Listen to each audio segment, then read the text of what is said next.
চিকিৎসার গাফিলতির অভিযোগে প্রসূতি মৃত্যুকে কেন্দ্র করে তীব্র উত্তেজনা ছড়ালো রায়গঞ্জ মেডিকেল কলেজ ও হাসপাতাল ক্যাম্পাসে।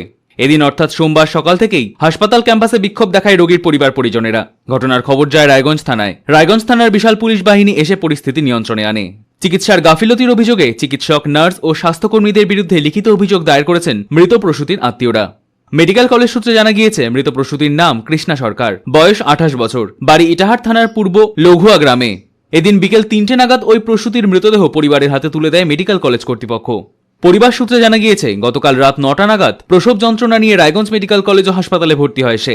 রাত 12:30টা নাগাদ ওই প্রসূতির অপারেশন থিয়েটারে নিয়ে গিয়ে তার সিজার করানো হয়।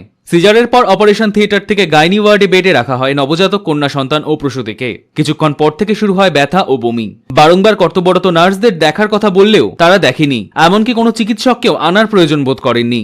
এদিন সকাল 7টা নাগাদ ওই বধূর অবস্থা আশঙ্কাজনক হওয়ায় সিসিইউ বিভাগে স্থানান্তরিত করলে সিসিইউ বিভাগে কিছুক্ষণ চিকিৎসার পর তার মৃত্যু হয়।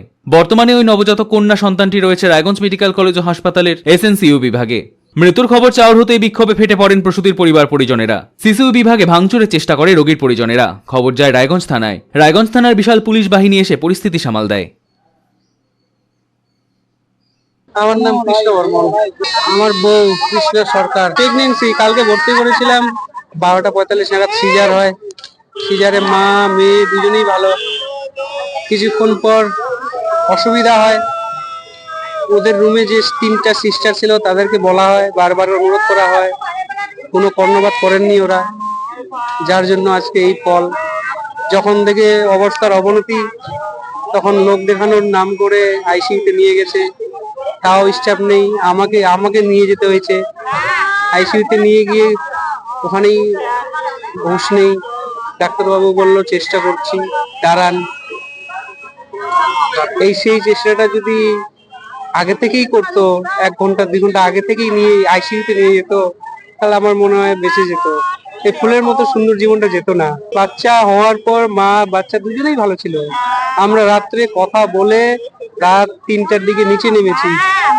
3টা থেকে 6টা 7টা অব্দি আতর কার্জি করছে সিস্টারের কাছে যে, ম্যাডাম আমি জল খাবো, ম্যাডাম আমার অসুবিধা হচ্ছে, ম্যাডাম আমার অমুক হচ্ছে।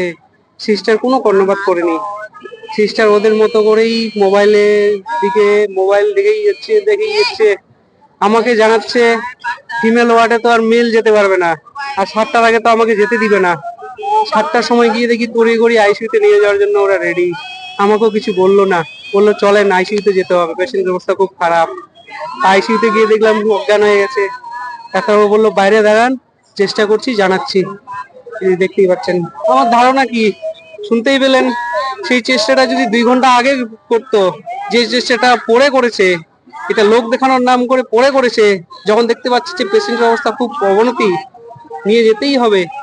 যতক্ষণ ধরে বলছিল, অবশ্যই গাফিলতি দাদা, অবশ্যই কমপ্লেন করবো। আমি স্বাস্থ্য ভবনে মেল করবো, স্বাস্থ্য ভবনে টোল ফ্রি নাম্বারে অভিযোগ জানাবো। আমি এদেরকে কমপ্লেন করে কোনো লাভ হবে না, কারণ এরা সব। আমার 5 বছর হলো না, ফার্স্ট বেবি আমার। এই 2 দিনের বেবি, আমি 2 দিনের বেবিকে কি করে সামলাবো বলেন? কি করব আমি? মা ছাড়া বেবিকে কি করব বলেন? টাকার জন্য ওরা অবহেলায়। আমি তো বিচার চাচ্ছি, বিচার চেয়ে কি করবো? এরা তো আর এই স্বাস্থ্য পরিকাঠামো তো এরা চেঞ্জ করতে পারবে না। ওই হাজার বললেও একই অবস্থা। তো আমি সাধারণ লোককে এটাই বলবো যে, আপনাদের যদি কোনো আদরের সন্তান থাকে, হসপিটালে কোনোদিন ভুল করেও আনবেন না। আপনাদের জোর অনুরোধ, হসপিটালে আনবেন না। 2 টাকা খরচা করে প্রাইভেট হসপিটালে দেখান, হসপিটালে আনেন না। আমার নাম বিপ্লব হালদার। আমি এখানকার assistant super, Raiganj government medical college and hospital.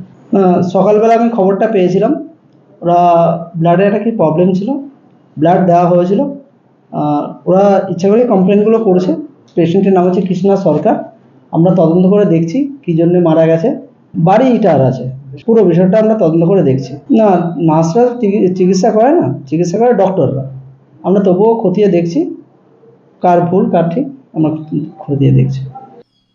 Raiganj থেকে বিথিকা পালের রিপোর্ট, কুলিক নিউজ।